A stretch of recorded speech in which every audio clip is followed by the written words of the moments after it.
The last train to Blackridge was always empty. At least, that's what people said. When Daniel missed the train, the station clerk sighed without looking up from his newspaper. I missed the 11:47 p.m. train. Wait for the morning, Daniel replied. I'll be stranded here all night.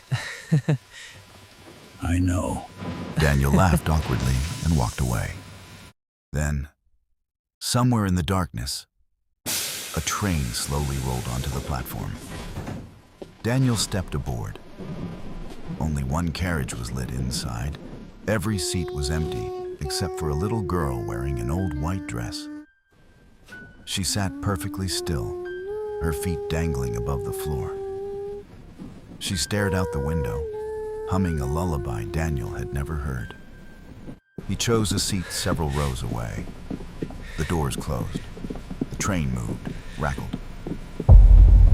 Every time he looked away, she was closer. Daniel smiled politely. She didn't blink once. The loudspeaker crackled. Next stop, home. Daniel frowned. There was no station called home. He stood and walked toward the emergency intercom. Dead.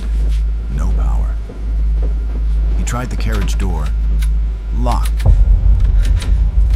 When he turned around, she was sitting directly behind him. Daniel felt the first knot of panic tighten in his chest. He shouted. Who are you? In a tiny whisper, she You answered. weren't supposed to get on. Every light went out. Then, a pale glow rose from beneath the seats. Dozens of pale faces stared up at him. The little girl was gone. Something else stood there, behind it. They were all smiling. Dozens of passengers. None of them had entered the train. They all wore clothes from different centuries. The loudspeaker crackled again. Final destination. The train stopped. The doors opened. Outside, there was no station, only endless black fog. The girl looked at Daniel. You have to come. I won't. She smiled wider.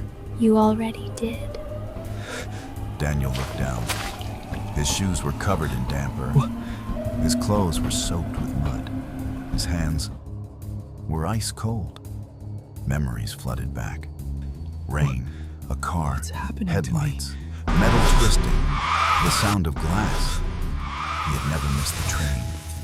No, that's impossible. He had died hours earlier. I The died. next morning, workers found Daniels crashed not far from Blackridge Station. His watch had stopped at exactly 11:47 p.m. The police said he died instantly. But the station clerk quietly removed one ticket from the machine. Stamped. Used. Destination. Home.